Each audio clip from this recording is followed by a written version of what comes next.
Hello everyone, my name is Rasen, and I'm here with my friend Fang. Hi. Hello. And we are the Rider Kickcast, bringing you 3 more episodes of Kamen Rider to discuss every week. And today, for our second episode, we are going to be talking about the original Kamen Rider series from 1971, episodes 4 through 6. But before we get into that, why don't we, I figured we might as well talk about what other tokusatsu stuff that we've been kind of picking at between us watching this. And we continued with that group watch of Kamen Rider Build that we discussed in our first episode. Getting pretty close to the end of that series. I think we have to watch that movie that's like kind of relevant to the plot, but not really, and then just finish up the 4 episodes or so. Yeah, we stopped at episode 45, and so I think next time we're watching the Be the One movie, and then, the last 4 episodes. That movie is like just an extended episode, I feel like, but it also doesn't have too much bearing on the plot, so, no, I think Kamen Rider Build is pretty good. How do you feel about it, Rasen? I'm liking it a lot. I've only seen 2 Kamen Riders a decent chunk of the way through, and this one's gonna be my 3rd. Though I can't even say this one's my 3rd. This one's technically my 4th if I'm counting my Gaim experience, which was, I think I got to around episode 10 with that one at least. But I do have to say, I'm liking, of all the ones I've watched so far, I'd say that Build is definitely the one I like the most, with the caveat that I feel like Kabuto's protagonist will remain undefeated. I don't know if they'll ever reach the heights of Kabuto in terms of main character. Tendo Soji is a very controversial character, but is he? Do people not like Tendo? Yes, people do not like Tendo Soji because Tendo's great. He's too perfect. He's too perfect, and he's an asshole about it. I love him. Yeah. See, I think the problem that arises is that, you have to, the way that you enjoy Kabuto is that you have to take it, not super seriously. You can take it a little seriously, but, you have to hold back a little in order to fully appreciate the majesty of Tendo Soji, because of course you're not gonna get real deep characterization or touching storylines from a guy who is absolutely a god and cannot be defeated by any enemy. And apparently had the most legendary grandmother of all time. Yeah. God, what was the one quote? No one can keep up with the speed of my evolution. Yeah, Grandma. Yeah. You totally said that. So there's this recurring thing throughout the series where our main hero Tendo Soji in Kamen Rider Kabuto will say "my grandmother once said" and then say a quote that's somewhat relevant to the situation. And sometimes they get super specific to the point where it sounds she never said that, you're just making this up. And then in the movie he says something like "my grandmother once said, my evolution is the speed of light itself. No one can keep up with my evolution," or something like that. It's honestly the most incredible payoff in the world. I was so hyped. That movie is just ridiculous. It's also called Kamen Rider Kabuto Godspeed Love, which is just beautiful. Yeah. And the fucking main theme of that film is God Bless America for some reason. America never shows up in that movie, and they keep playing God Bless America. It's phenomenal. America does not have anything to do with the Kabuto series, and when they go overseas, it's in France. Yeah, it's the worst CGI background I've ever seen in my life. Kamen Rider Kabuto is a good time. Man, that series kind of goes to shit after the second half. But the thing with Kabuto is that you can clearly tell that the writer is not a world building guy. He just likes to put cool fight Or situations. has any love of wherever side possible. characters. Like, there's a point where he's like, I don't know what the Yeah. fuck to do with these guys. I guess they're just gonna die. Like, it's Yeah. it's kind of a fun mess to watch fall apart. But I'm glad it was my first like real experience with Kamen Rider. I feel like it put me in a good place. Even if there are things Yeah. about it that I feel like have been a lot done better in things like build, or things that I wish I could get more of in the series. It was a fun watch indeed. For sure. Anyways, For sure. do we want to do you have anything other tokusatsu related, or should we get into episode 4 here? Not right now. Not right now. I've been thinking about it, like watching some Ultraman after our good pal Johnson. We started watching more of those. Yeah. I know. I mean, my dad was into them, so As I've sort the of person I familiar. am, if I do that, I'm gonna start with Ultra Q, which I own the Blu-ray of like the first 3 or 4 Ultraman series also, because I'm terrible and just order things sometimes. So if I ever do that, I'm gonna start from the beginning. I want to Sure. be I want to watch Shin Ultraman and kind of know what's going on. And from what I understand, both that and also that Ultraman manga slash Netflix anime adaptation that had, they kind of all run off the rules that the original Ultraman is like the one that happened, and then those are sequels to that first series. So I'm real curious about that. Yeah, yeah. Speaking of Shin Ultraman, one thing that we did not mention at all in the first episode is it is the 50th anniversary of Kamen Rider, Yeah, we which kind of forgot about that one. we super forgot about that. Like that could have been like a big marketing push for this podcast, you know? Like, oh man, like to celebrate the 50th anniversary, we're gonna go back all the way to the beginning. Like, Which I got some uh, things to talk about timeline wise with this, with the episodes we oh watched. But boy. also, yeah, it didn't hit me until you messaged me that after we recorded the first episode. Yeah. 50 years is a long time. Holy shit! This is a half-century-year-old media property. That's fucked up. Yeah, that is fucked up. And you know what? This first series That's still weird. probably isn't part of the public domain, and that's also fucked up. I should be able to see this for free. God damn it! Fuck you, Disney. But anyway. Listen, in a roundabout way, everything involving copyright is Disney's fault. So, Yeah, true, true. even probably overseas, I have to imagine their tendrils run that deep. I don't know shit about Japanese copyright law, but they got enough money. They're a very shocker-esque organization. I could see them having some bullshit to say about how other countries handle their copyright and public domain too. Uh, Oh yeah, but yeah, I can't wait. I can't wait to finish this series so I can watch Shin Kamen Rider. Going off of the Shin series by Ano. Um, I'm that'll that's be gonna be. Is that interesting. 2023? Is that movie coming? When is that movie being made? Do we know? I forget if it's 2022 or 23 because I'm gonna I look know it there up. was that and like the Kamen Rider Black reboot, which I'm also curious about.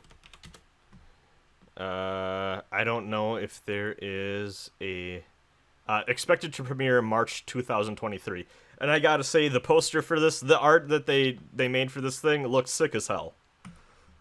Yeah, yeah, it's pretty good. A little edgy, but I Pretty like it. good. Yeah, I was gonna say like, I allegedly Ano's favorite Kamen Rider series is Kamen Rider Fies, and I watched like first couple of episodes of that show just to see what that was all about for a little bit of context. That show is like, it's something. It's um interesting. Wasn't I'll that the give one it that that. recently got official subs and everyone was like, "Oh, please God, give this to Shout Factory instead. These people butchered it." Yes. Yes. Yes. Like I believe like I don't even know who was like who's the holder of that one, but it would, like I think they got Agito first, which screwed over like the people who watch Kuga, because like Agito and Kuga have a weird sort of continuity, so like that's kind of weird. And then yeah, Faiz is the other one. Yeah, because I think it's even on. Unfortunate. I think it's even on Prime Video too, which is weird, but it's not. It's definitely not Shout Factory. Yeah. It's weird. Yeah. It's unfortunate. I don't know why they bother to like license to like different people. Yeah, that I feel like it.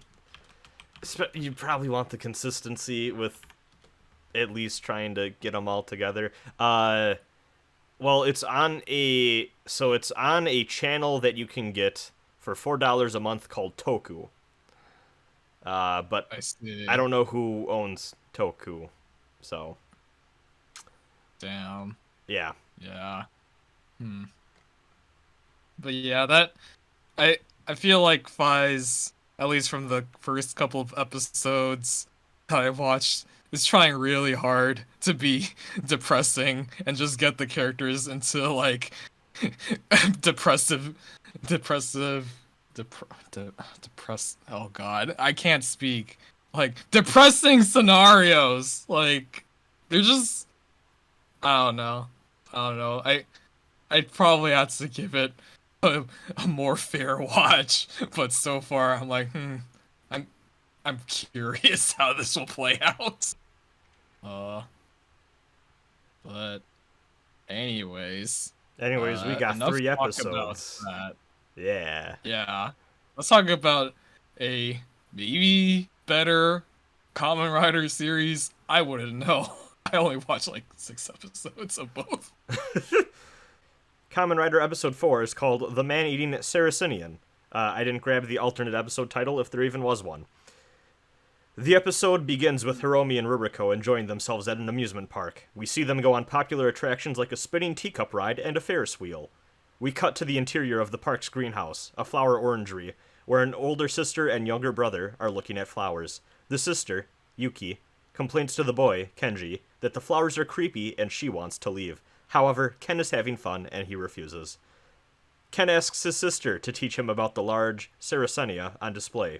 We learn that it is a carnivorous flower, often referred to as the pitcher plant, originating from North America, and they grow in subtropical regions. Suddenly, the plant transforms into a monster man. Yuki screams as the creature grabs her neck with a vine and pulls her towards him. He sinks down to the dirt below, dragging her with him, and then they both disappear beneath the earth as Ken cries for help. So let me say right now, they have like little title drop cards for like every episode, and like the timing on when they drop the title for this episode is real good. It was really strong. I noted that too. Like the guy, the plant transforms it. You get a nice full body shot of the man in light, and the costume is good, and it just says the man-eating Sarracennian. It's real classy. Yeah. That's like a boss title introduction. It really was. Right now. It felt like a platinum game for a moment there. Yeah. We cut back to Hiromi and Ruriko as they decide to visit the greenhouse. On their way, they pass by Kenji, who is now alone and crying. When they ask him what's wrong, he tells them his sister was eaten by a flower. So, this is where we should note that this is a live-action show, and the children need to be played by actual children. And I never want to be mean to child actors. They get a raw deal. They're just trying their hardest, and, they often work in weird conditions and have to do things that kind of end up being traumatizing, and they end up weird later on in life, and everyone knows the deal with child actors and all that, I feel like, by now. But I never want to be mean to a child actor for giving a not completely on level with adults performance, but this kid cannot fake cry to save his life. Yeah, I was gonna say, this kid, when they're trying to, consult him, oh man, you got your parents, he'll stop crying and just say, oh no, my dad's dead or something, and like just continue crying afterwards. Yeah. Like there's no like, It's like an on-off like, switch. like yeah. It's a shame because when he's not crying, I think the kid's doing a pretty solid job. But whenever he needs to cry, he just goes, like it's really funny. Yeah. Um, Yeah. so, where was I? Oh yeah, back at Cafe Amigo, Ruriko, Hiromi, and Ken meet with Mr. Tachibana and Hongo.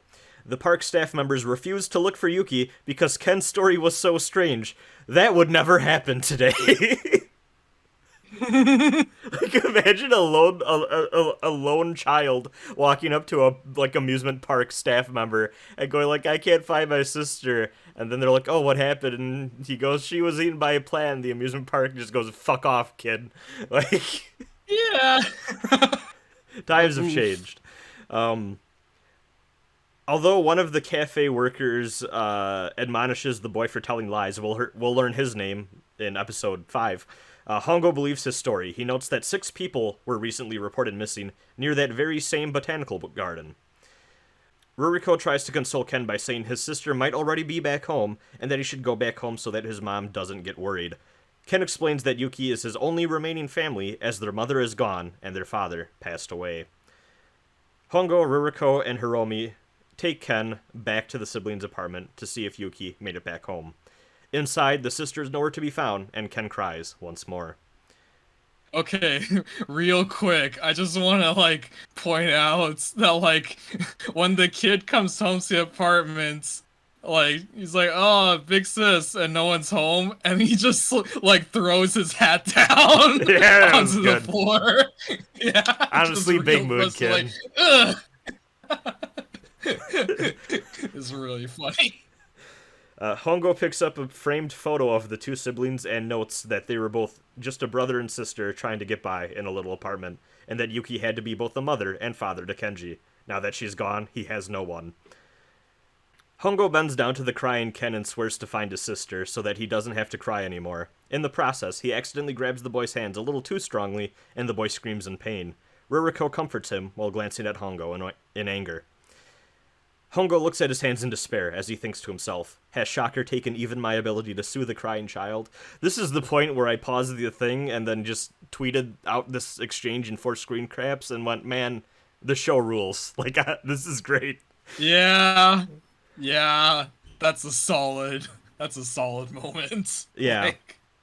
Hongo runs outside, but Ken tells him to wait. He grabs his model airplane, runs out to meet him, and tells Hongo he can have his model airplane if it means he can find his sister. Hongo smiles, takes the plane, and swears once again to save Yuki. Back inside the greenhouse, Hongo, clutching the model airplane, notes that the pitcher plant has been uprooted. From the foliage, a trio of Shocker agents emerge. One throws a knife at Hongo, who parries it with the model plane, snapping off one of its wings. Honestly, this stunt looks sick as hell. Good timing on this. I want to know how many fake knives were thrown at Hongo's actor and how many conked him in the head. How many replacement model planes had to be used for this scene before they got it to break just right. Yeah. Very curious. Yeah. The Shocker agents run outside as Hongo gives chase. The agents drive off in a car while Hongo gives chase on his bike. They spray nerve gas out of the back exhaust port of the car, temporarily halting Hongo. He then transforms into Kamen Rider and leaps in front of the car. Again, continuing our running theme of Hongo getting out in front of the vehicle he's chasing. The Shocker agents exit the vehicle and run at Kamen Rider with knives in hand. He manages to throw each of them down a hill and into a sandy valley below. He chases after them and manages to capture one of the agents as the others escape. Inside a Shocker lair, Yuki wakes up bound to a slab as the monster who took her lurks over an unconscious man lying on a table. 2 agents run in to report their comrade's capture. The Shocker leader radios in to ask if the rider is on their tail. He identifies the monster as Pitcher Plant Man and states the agent who was captured must be eliminated, as dictated by Shocker's laws. The Shocker boss explains to Yuki that the unconscious man will be tested to see if he is fit to become a cyborg. 50,000 volts of electricity will be sent through his body, and if he survives, he will be transformed into Shocker's next cyborg. I also made a note here. Is this why they call themselves Shocker? Yeah. Huh. This is supposed to be it, because Yeah. they also shocked Hongo, so this is just their thing. Yeah. Um, True. The man screams in agony and dies a quick death. Yuki is horrified, while a shocker scientist informs her that she will be put through the very same test at noon. Back at the siblings' house, Ruriko does her best to reassure an anxious Kenji. Hongo walks in with the unconscious shocker agent over his shoulder. Hongo smacks him awake and interrogates him about the secret base's location. Hongo takes off on his motorcycle as Yuki is strapped in for the procedure. An alarm goes off, causing the agents to leave the base, and they see Hongo outside of the entrance. Hongo speeds at the agents with his motorcycle, transforming into Kamen Rider. He fights off the agents outside and makes them flee, then heads inside to fight the remaining foes. He saves Yuki, who tells him that the Pitcher Plant Man left to kill the captured shocker agent. I really like the weird cat and mouse that Pitcher Plant Man and Hongo are playing right now. Yeah. It's a good time. It is now nighttime, and we cut to the apartment once more. Hiromi and Ken tell Ruriko that they saw a monster peering inside through the window. As Ruriko investigates, she sees the Pitcher Plant Man wrap his arms and vines around the agent and kill him. As the Pitcher Plant Man wraps his vines around Ruriko and Ken, Kamen Rider comes in to the rescue. They exchange blows, then move outside, where several shocker agents join in on the battle. The Pitcher Plant Man wraps his vine around Kamen Rider. They both attempt to use the vine to throw each other, but both of them manage to land on their feet. This is a really weird sequence where, like, Hongo's neck is, like, wrapped around with the vine, and then he, like, gets thrown, and then he lands on his feet, and then he, like, still has the vine around him, and then he, like, whips it to try to throw him, and then they both just land on their feet, and no one's making any progress, and it's just really, this is kind of awkward. Yeah. Kind of a stalemate.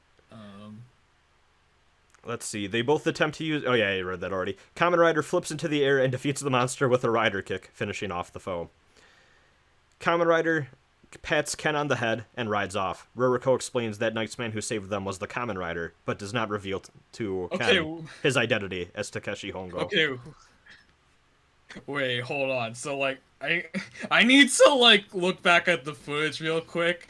Okay, so, like, they have a shot of Kamen Rider riding off into the darkness, and then, like, not even, like, 5 seconds later, they show, like, Takeshi Hongo right next to his sister. Yeah! Like, just right next to them. Yeah! Like, whoa, hold on. Like... He works fast. See... Like, I can believe it if it was, like, super cyborg speed, but, like, oh god, they haven't shown that off. No. Like... yeah, I even wrote down, suddenly Hongo reappears with Yuki in tow. Brother and sister are happily reunited. Hongo says that it must be nice to have siblings, and then walks off. The next morning, Yuki and Kenji approach Hongo in the Jonan University Biochemistry Lab parking lot.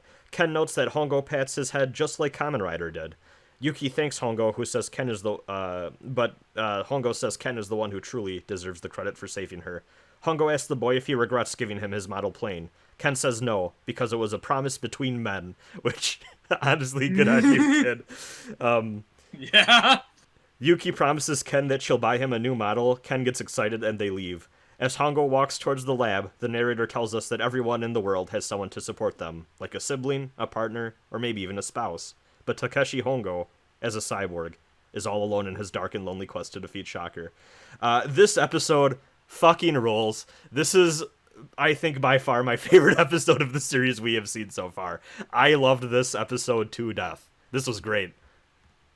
Yeah, it's pretty good. Like, I think this is, like, an episode, for me, that was, like, evident, like, okay, like, we're settling into, like, the monster of the week, like, overarching plotline, which I'm fine with, so this was, like, a pretty great episodic episode, I think. Yeah, and I mean, it's well, we're gonna talk about some things here, because I got curious and decided to do some behind-the-scenes, wiki diving on Japanese Wikipedia with a machine translation, which only gets you so far, but I was able to do enough Google foo to figure out at least a little bit about some of our directors here.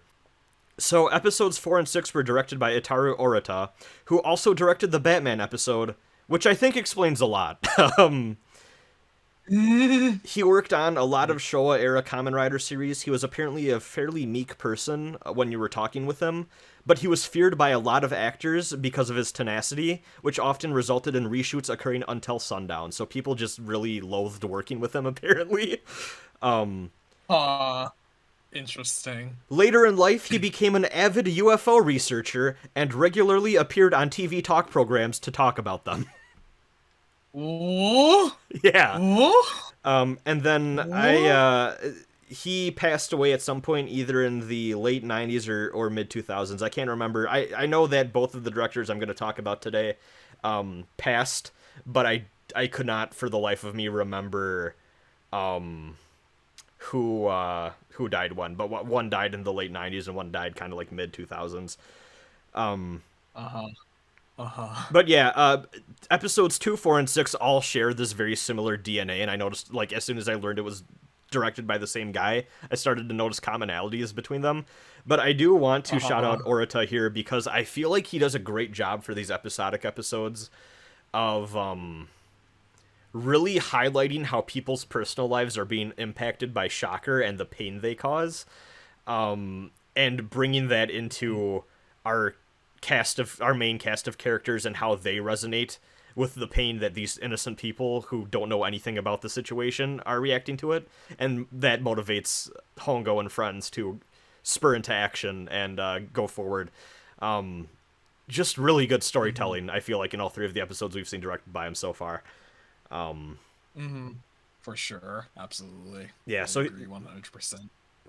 He's a name I'm going to definitely be looking out for as I do wiki dives into each of these episodes, because hopefully he keeps up the same level of energy, because I really like his take on the series so far.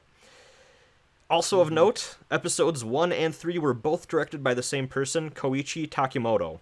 He was a well-established Toei director at the time and had previously worked on series such as Giant Robo and Spider-Man. Everyone, please go look up footage of the Toei Spider-Man whenever you get the chance, which I believe has kind of often been referred to as one of the great godfathers of modern tokusatsu, too. Like, it was very influential and set a bunch of standards and common ideas that other series would use, from what I've heard, at least. Though I don't know. I could also believe that not being true and that just being a weird Western thing because it's Spider-Man, and I don't know, but... Yeah. Yeah, for sure. I don't know enough about it, but notably, Hiroshi Fujioka, the actor playing Takeshi Hongo, said he wasn't a very verbose person, but had remarkable patience and was apparently pretty pleasant overall. So that's good to hear. But yeah, he just did episodes 1 and 3, and unlike Orita, who stuck around for a lot more episodes, he just did episodes 1 and 3 and never worked on the show again. So, launched it, was there for the early days, and was like, I'm good. You guys can handle it without me. Yeah, you guys go on ahead. Yeah. Do we want to move on to episode 5? I think I've said all I wanted to say about episode 4, but I gotta say, this is by far my favorite episode so far, with episode 2 being a close second. Yeah, it's pretty good. Yeah, I don't have too much else to mention, so we can move on to the next. I guess Pitcher Plant Man, or the Sarracennian, as most things actually seem to call him outside of this translation. Pretty good suit. Shown off in the light a lot, actually, and it looks fine. It's fine for what it is. Yeah, like, out of all the ones that have been shown in, like, lights a lot, like, this is definitely one of the better ones, I think. Episode 5, The Monster Mantis Man, or The Monstrous Mantis Man. At the Central Earthquake Research Facility, scientist Chikako Amemiya answers the phone. After describing the lab's state-of-the-art equipment to the caller, the line goes dead and the lights go dark. Amemiya grabs a flashlight and investigates, hearing strange noises outside the room. She sees the silhouette of the security guard through the door's window and opens it, thinking that it's all good, the situation's safe. The guard falls to the floor and disintegrates. This is visualized as a string of beads in the shape of a man being unraveled. Okay, like, thank you for bringing this up, because I think, like, this is by far, like, the special effect that I had the most trouble trying to discern, like, what is going on with the effect. Like, It was a rough in terms one. of what I was trying to communicate. Like, oh god, like, I wasn't sure what was supposed to represent. Like, are they getting like pulled apart or something? The thing that fucks with me the most is that there's a part, I think this is in episode 6 actually. There's a shot where they show that they are capable of filming a person falling to the ground and then crossfading to that same shot, but with the person no longer there, so it looks like they just like disintegrated into thin air or like disappeared. I'm like, why didn't you just do that for all of these? Why do we need to keep cutting to this weird stock footage of like foam and fake blood and and beads being unraveled in a string? It's so weird. Like, I could see it being a weird artistic flourish. Like, Maybe. I want to be really specific that this is how they die, but man, like, it's a real interesting choice. It really is. Scared and hearing more strange noises, Amemiya gets scared and hides. She sees the outline of a terrifying monster trying to get into the room, growing angry as the locked door refuses to open. We then cut to Hongo riding on his motorcycle as Mr. Tachibana runs the clock. Suddenly, an earthquake throws Hongo off balance and he comes to an uncomfortable stop. Mr. Tachibana runs over to make sure that he's okay. Mr. Tachibana asks him what magnitude he thought the earthquake was. Hongo laughs and explains how earthquake magnitude is measured and how epicenters are located. Later, inside Cafe Amigo, Mr. Tachibana is now dressed like Steve from Blue's Clues, and pridefully explains to a waiter, Ririko, and Hiromi the exact same things that Hongo taught him earlier in the day. Hongo appears from... You gotta love the 70s fashion. Honestly, yeah. Hongo appears from behind and congratulates Mr. Tachibana on remembering his lesson from earlier in the day, causing the rest of them to realize Hongo is the real earthquake expert in the group. The random waiter guy says, but at least we now know that catfish have nothing to do with earthquakes, right? And everyone laughs. I don't understand this joke. I think this might be a cultural thing I have no hope of ever understanding. It's a real weird one. Feels like a cultural thing. Yeah. Like, I don't know. When they were talking about the scene, all I could think of was, like, Whiscash from Pokemon. Like, I don't know why. It was weird. Okay, wait, hold on, real quick. I did a search on Bulbapedia just now, just to confirm my suspicion. Okay, so Whiscash may be based on Namazu, a catfish in Japanese mythology that causes earthquakes. So there you go. That's your answer to that joke. Okay, there we go. Mythological reference. The conversation shifts to Chikako Amemiya, who Mr. Tachibana asks Hongo if he remembers, as she was his friend from childhood. He reveals to Hongo that she's gone missing. Later at the biochemistry lab, Kishimori, who finally makes his reappearance. I was right. He is going to be a recurring guy, at least for a little bit here. Yeah, the science guy.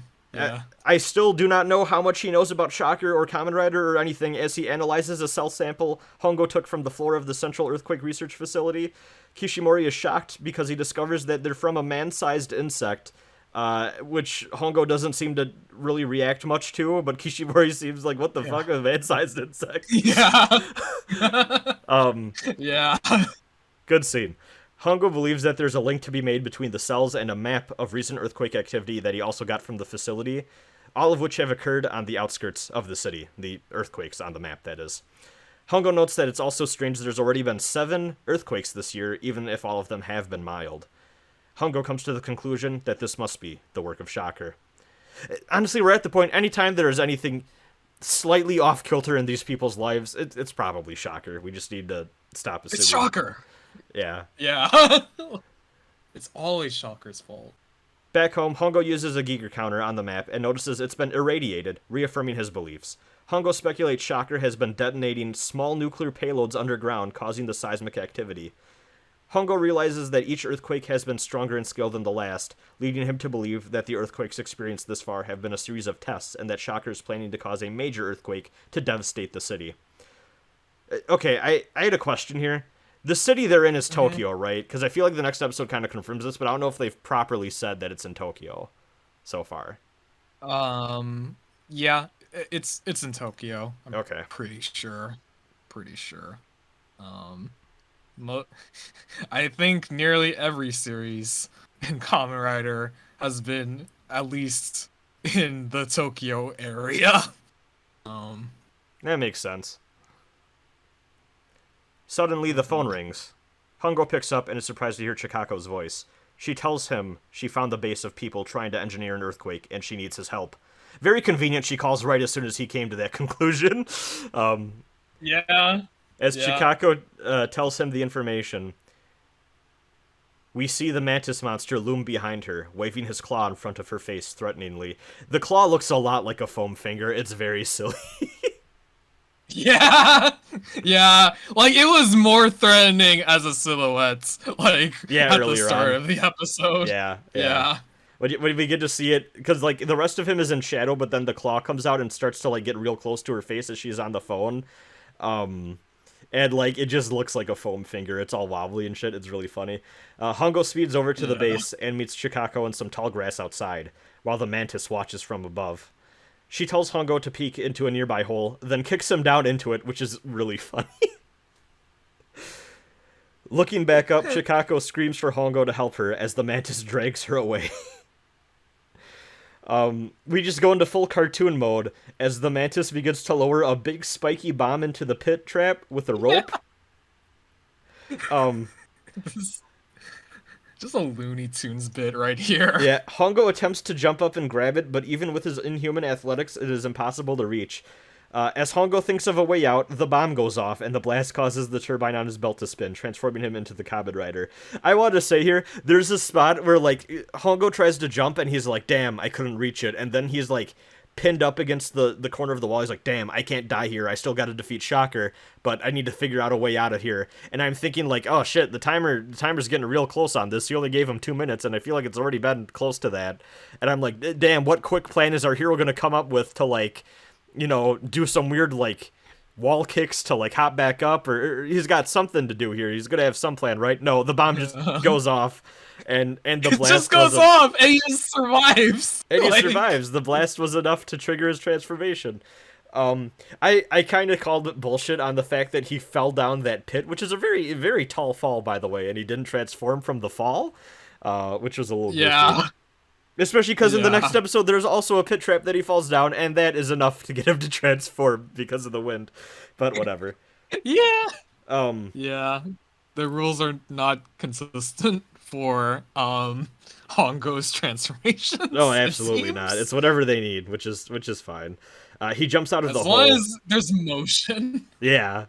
He jumps out of the hole and faces Mantis. The Mantis still has Chikako as a hostage and summons Shocker agents to attack Kamen Rider. Kamen Rider jumps up into the trees above, confusing the Mantis and his minions.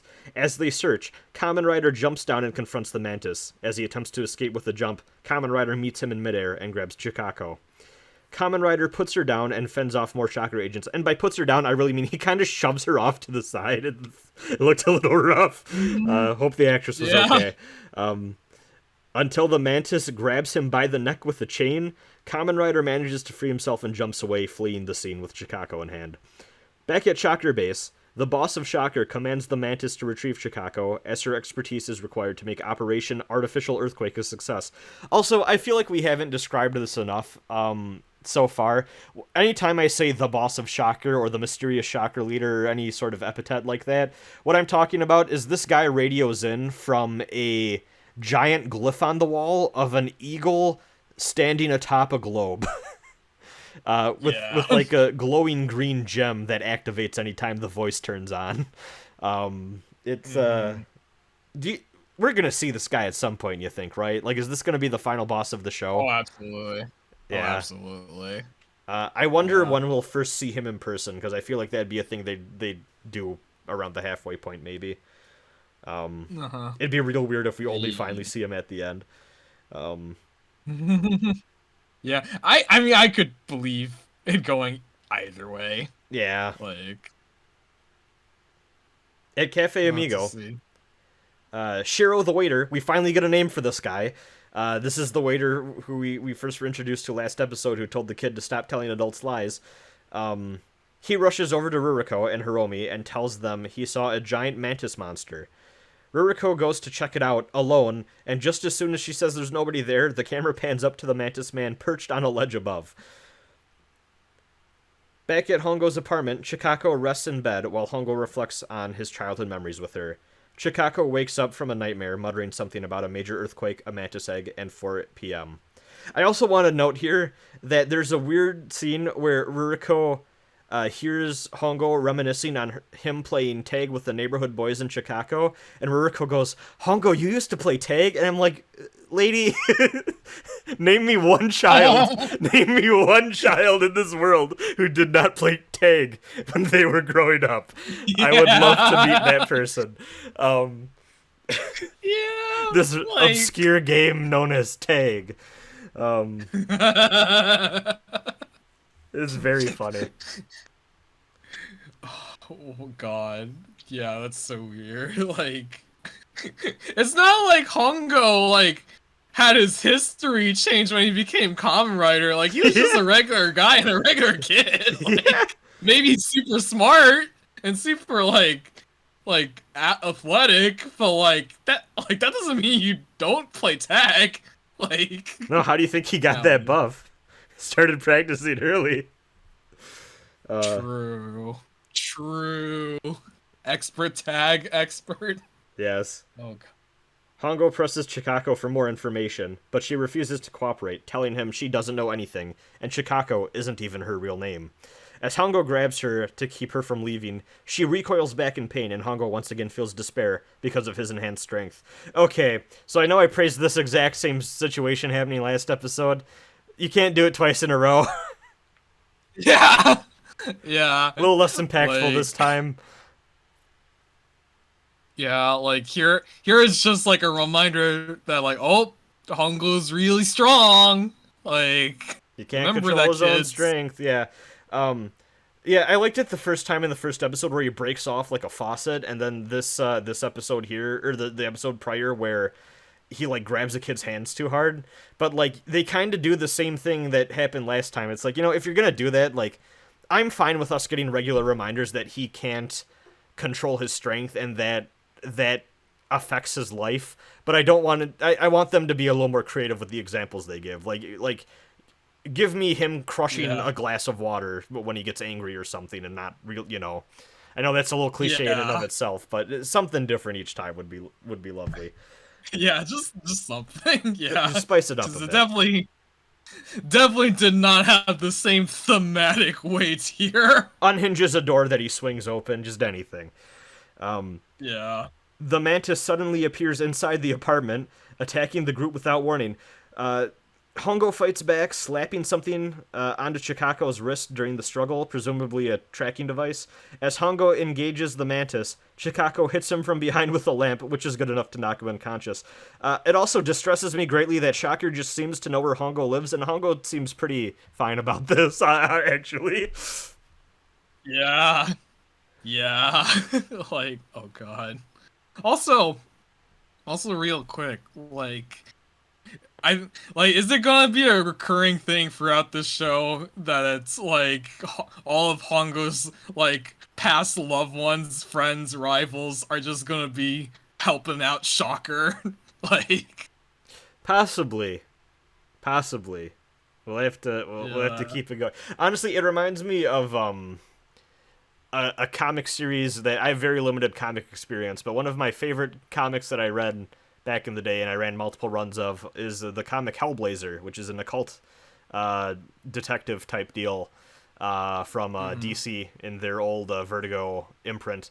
And one thing that series did a lot is the main character John Constantine was kind of known for being a bad friend and getting into situations where he got called on to help his friend but possibly had to sacrifice them in the process, or he left his friends in really bad situations, or just overall if it meant for the greater good he had to sacrifice someone close to him, he would do it. That comic went on long enough throughout the decades that they kept introducing childhood best friends we had never known about before, so that they could die at the end of a story arc. And I totally see the same thing happening here, as we need more people from Hongo's past to show up to get involved with Shocker and the fight against Kamen Rider. Yeah. The Mantis congratulates her as the camera zooms in on her dazed face. She's clearly being mind controlled or something's going on here. Mantis takes her back to a hidden shocker base where the leader tells them to commence the operation at once.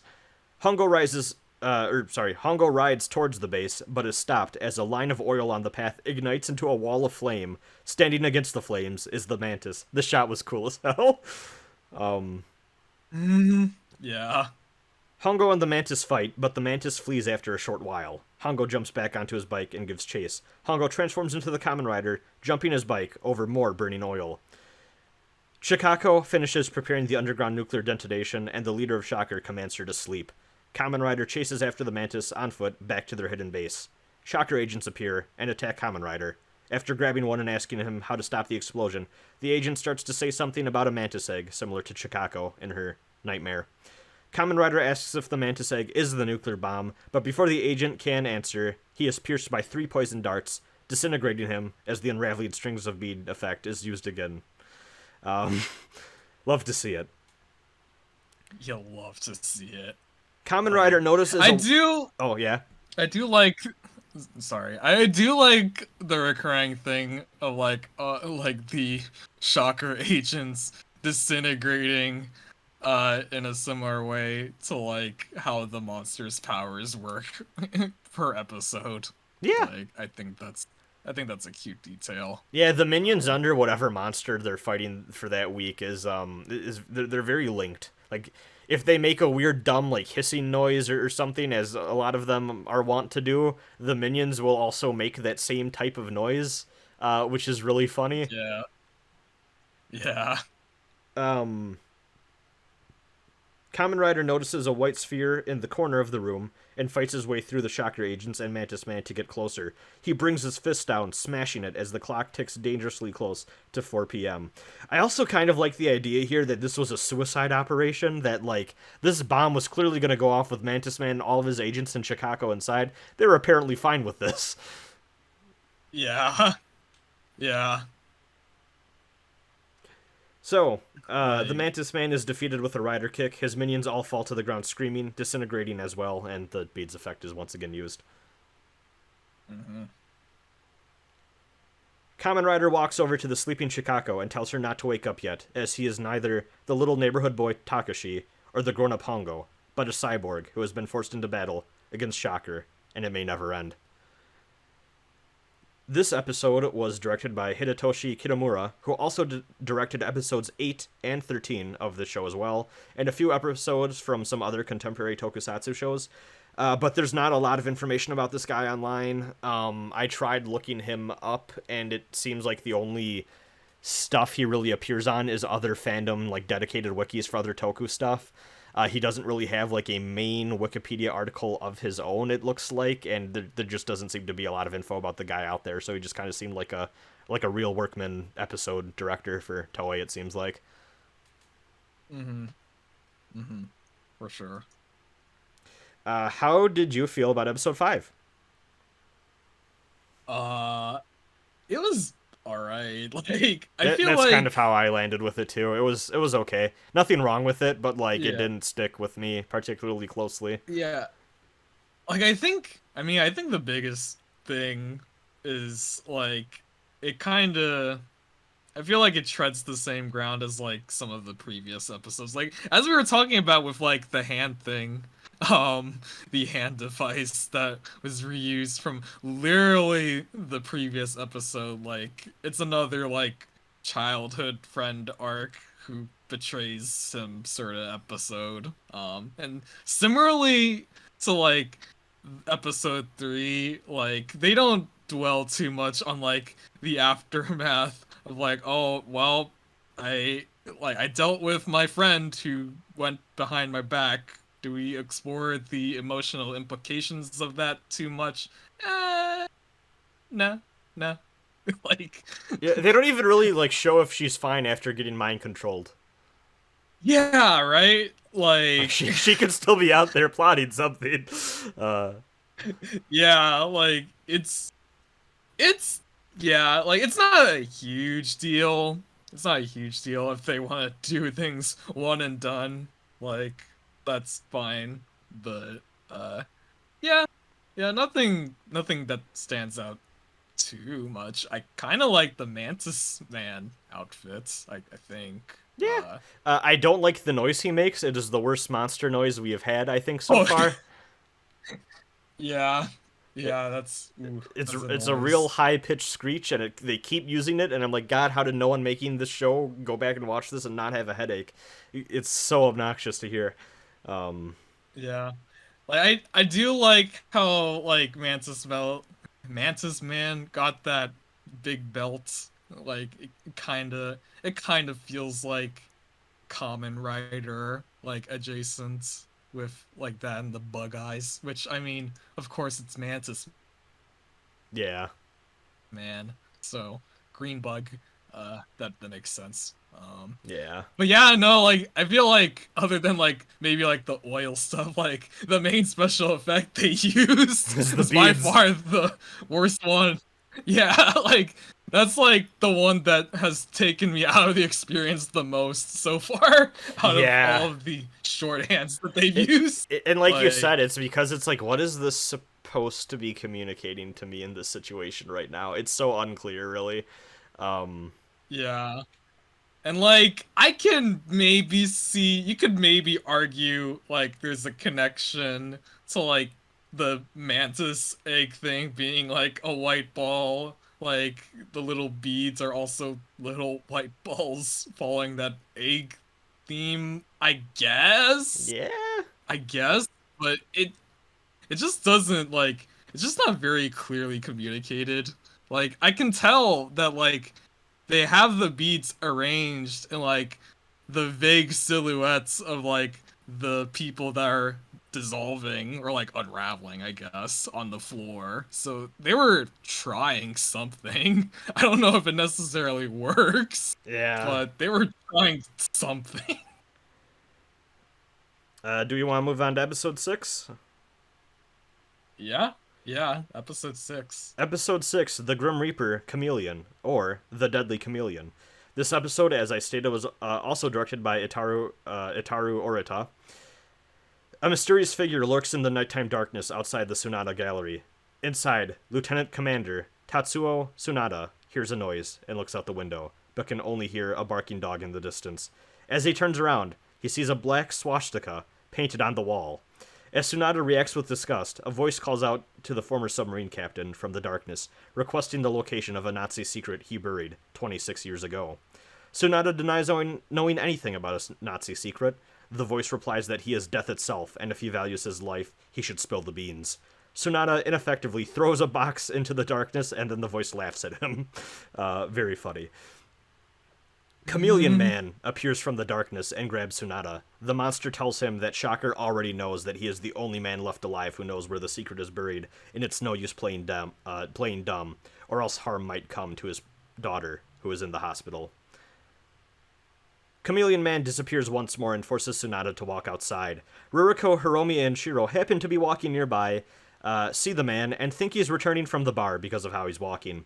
As the women approach him, they're thrown back and rush into Shiro's arms. He's confused, but then looks at the man and realizes why they're so scared. The man appears to be levitating. Shiro yells, "Ghost!" and all three of them run away. The group runs back into Cafe Amigo and reports to Mr. Tachibana and Hongo that they saw a ghost, who appeared to them as a man with two shadows. Which, first of all, there could have been two lamps. Like, that happens at night sometimes. There's multiple light sources. True. But Yeah. That just bothered me because Mr. Tajibana's like, a man can't have two shadows. I'm like, yes, you can. You've never been in a crosslit situation before. That happens all the time. But whatever. Yeah.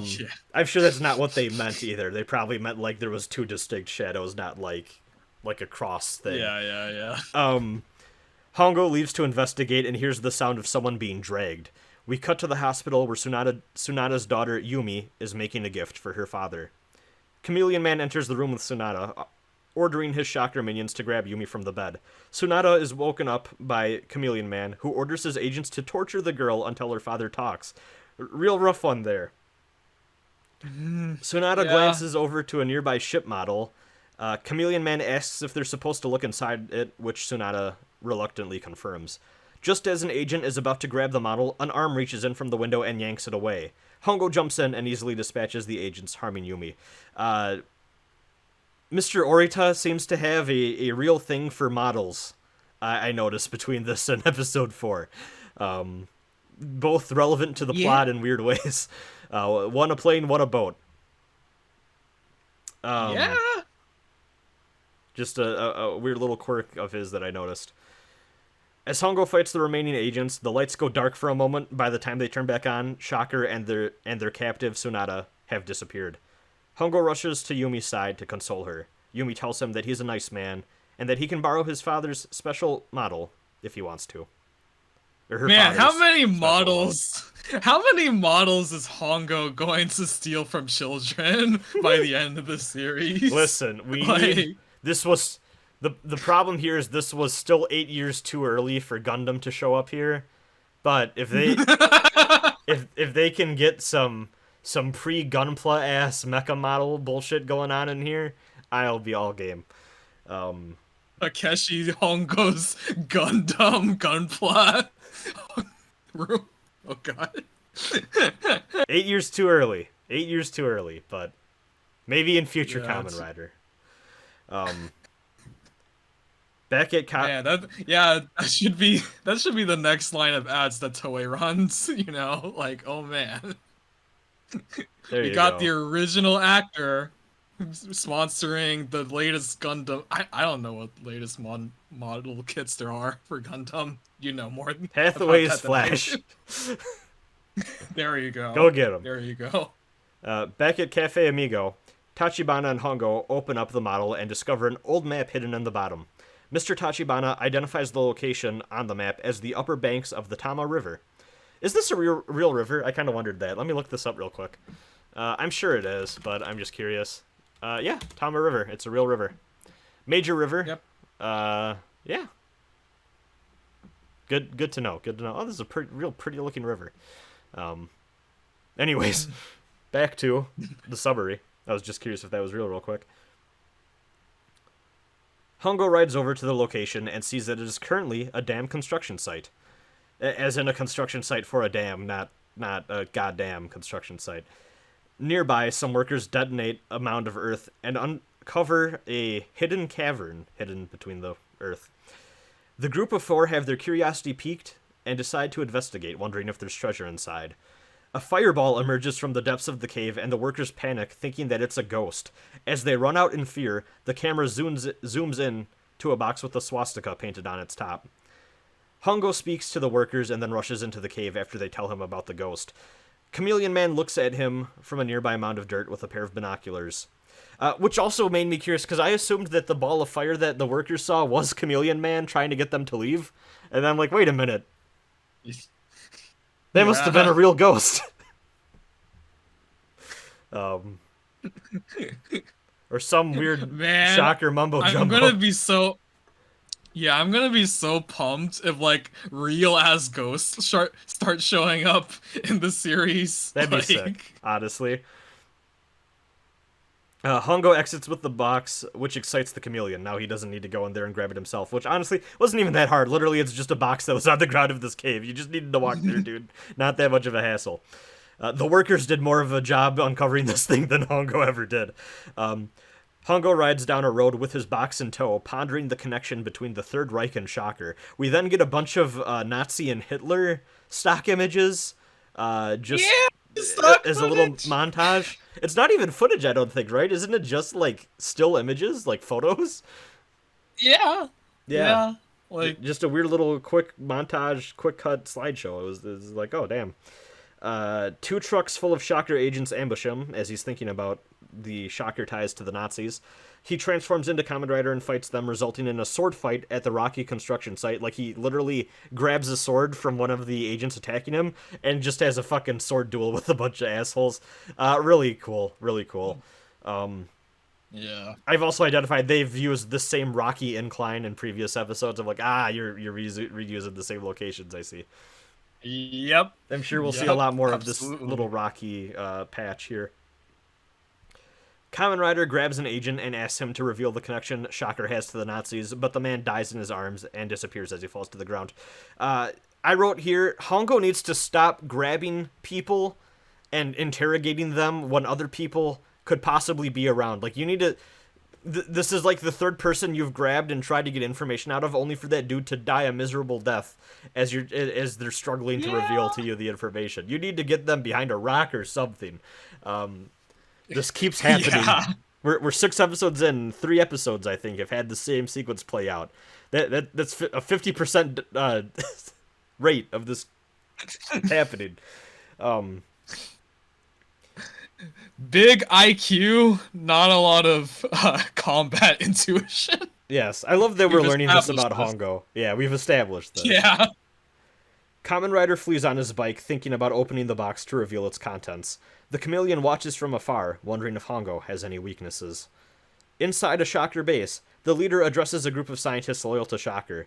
Because the Kamen Rider has thwarted their plans so many times, the leader wants the group to discover any weaknesses the Rider may have. He explains the Kamen Rider's abilities to the scientists, and one of the scientists wearing an iron cross suggests locking the Kamen Rider in a small room with no wind so that he can't transform.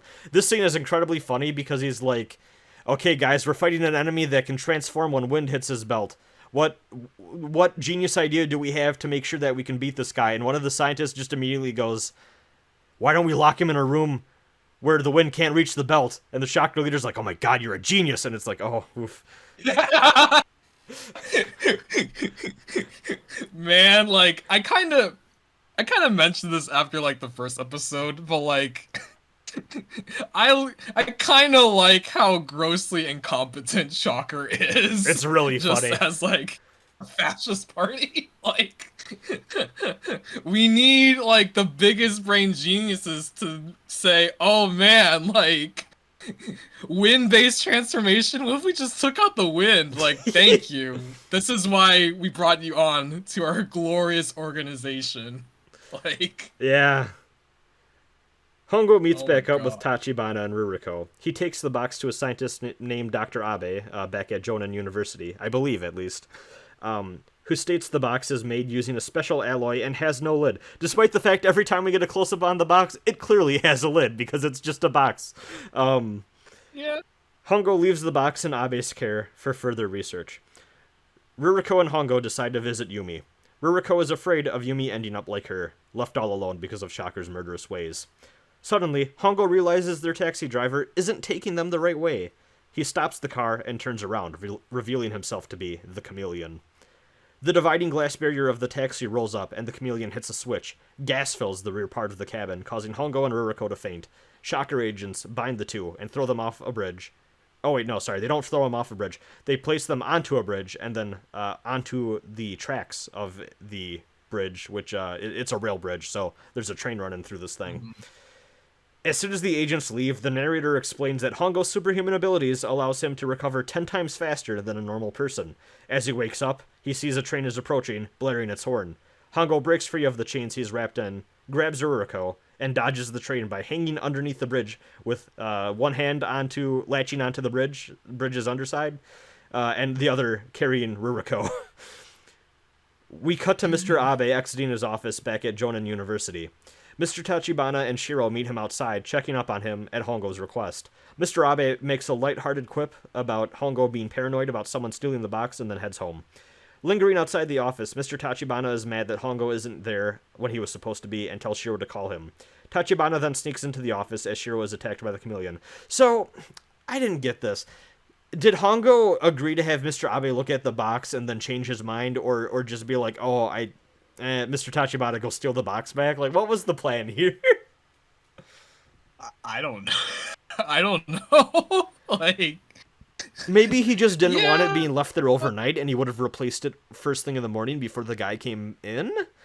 Who knows? I don't know. I also like that Shiro is becoming more of a character here.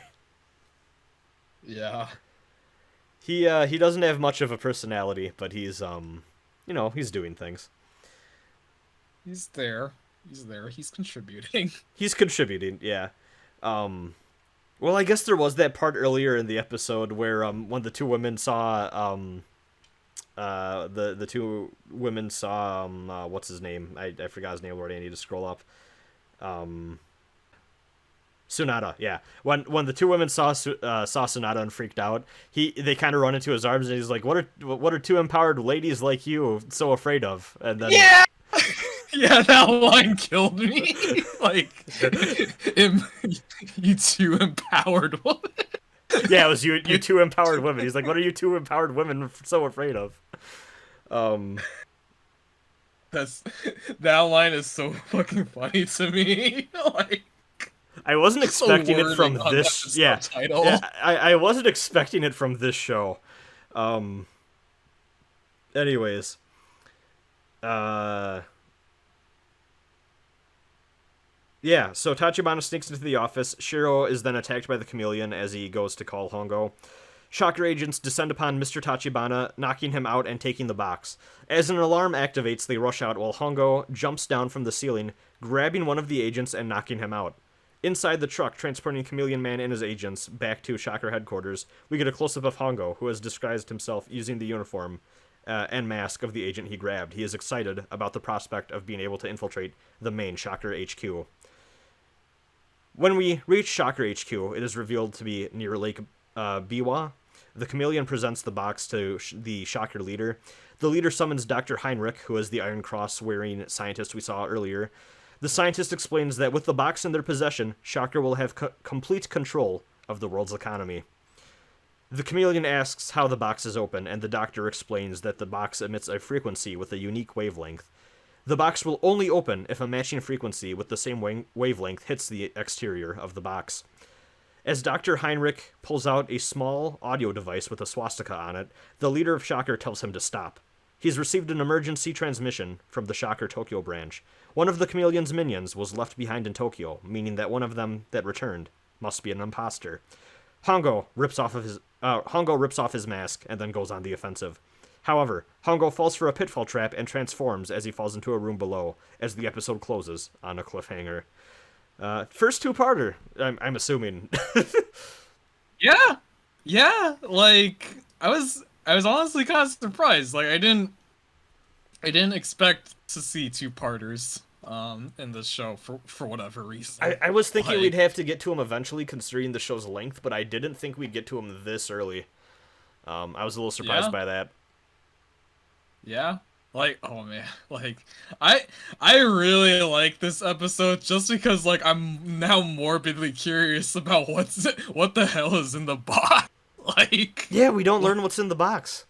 Yeah, I like this episode a lot too. I'm curious if it sticks the landing with part 2, so I'm kind of reserving full judgment for where it lands with me. But I thought this one was a good time. Mr. Tsunade being mistaken for a ghost at the start was kind of funny. Chameleon Man is a very scary villain. Yeah, like, Chameleon Man is kind of doing work compared to some of the others. They almost got Hongo, if it weren't for his super recovery. But, like, yeah, also pretty good suit. Yeah, I also want to just highlight, after the first episode, I received a Twitter DM from Mouse in the House, who is a mutual of mine on Twitter, who is a avid Kamen Rider fan, and was very excited that we were doing this podcast. He was a big fan of Yick Picks as well, thankfully. Nice. Good show. Hey, if you're stumbling onto this and you are new to Fang and I making stuff, a year or two back we made a show called Yick Picks, which is where we played through the game Y2K, a post-mortem RPG, chapter by chapter, and just tore into it because that game is dog shit. Good time. Yeah. Highly recommend you go listen to that. It's a time investment. Don't recommend the game. Yeah, don't recommend the game for various reasons, including reasons beyond what we listed in the podcast. Shit has happened since then, but he sent me a message and he pointed out that a lot of Ishinomori's works, including Cyborg 009, Robot Detective K, Android Kikaider, all touch upon heroes being tasked with fighting international terrorist / crime rings with authoritarian roots, and just in general tend to carry anti-fascist themes. So, yeah, that's pretty cool. This is also apparently pretty important because at the time, there was a significant uprising of nationalist sentiment in Japan when all of this stuff was coming out. So this was kind of a pushback to that greater kind of fascistic stuff that was going on in the culture, which honestly, good on Ishinomori for that. That's cool. I'm happy to see it. Yeah, for sure. That's pretty based. Yeah. Big capital B based. This show knows the Nazis are bad and are not having any what for about portraying their aesthetics as anything other than horrible and terrible and something that should be left in the past, and anyone trying to resurrect it is an evil monster that needs to be eradicated from this world. So yeah. That's good. That's a good time. But yeah, I liked this overall. I think the Chameleon's cool. I like his design. Curious to see where this goes and what the hell is in that box that can allegedly control the world's economy. But I still think episode 4 just slightly was ahead of this one for me. Yeah, episode 4 is definitely like, I think is pretty good overall, and just touching on like the overall, like the feeling of Kamen Rider being the sad hero that he is. Yeah. But yeah, hopefully the box secrets is something. I will say, like, the next episode, and I guess, like, the tail end of this episode takes place in, like, Osaka, which, that just stuck out to me, because, like, usually, for, like, some of the newer Kamen Riders, like, they're pretty conservative about keeping things in, like, Tokyo for, like, filming and budgetary reasons. Yeah, that makes sense. I've heard someone, I saw this on Twitter the other day, but I heard that, like, modern tokusatsu, it's a lot harder to find filming locations that will, like, allow you to film for a decent price compared to back in the day, too. So they're a little bit more restricted, apparently. I can imagine that. Yeah, that makes a lot of sense. Like, that, like, unlike, also, like, I mean, on a similar subject, like, just the fact that, like, motorcycle laws in Japan restricting the usage of the Kamen Rider motorcycle, like, is also a pretty big sign of the times. Yeah, and, like, I think Build is able to get away with using the bike better than most through, like, using it in, like, non-public areas. Because usually in those, like, riding scenes, like, I'm sure you maybe noticed that, like, it's all in, like, back alleys and, like, warehouse areas. Yeah. But yeah, some of those other newer rider shows, they don't really ride the bike all that much at all. So it's definitely an interesting sign of the times when you have a 50-year-long series. Yeah. And the thing that's, like, part of the title is no longer as able to be portrayed, at least as easily. I will say I'm having a good time with the show still, 6 episodes in. I'm starting to see the formula a bit more clearly now, and I hope it doesn't get too repetitive because we have 92 more episodes left to go. Like, I was gonna say, like, we have already the episode archetypes of 1, it sucks to be a Kamen Rider, isn't it? 2, oh man, it sucks to have friends that join Shocker, isn't it? And 3, it sucks that the Nazis exist and are trying to be revived, isn't it? Like, yeah. Like, I mean, I hope, like, they're able to find ways of, like, remixing things and, like, introducing, like, new stuff over the course of 90 episodes, you know, shake up the status quo a bit, but Who knows? Yeah, Who knows? we'll have to see. With how much this show recaps, I definitely can tell this was made in the period where they did not expect every child watching this to sit down weekly and see every episode.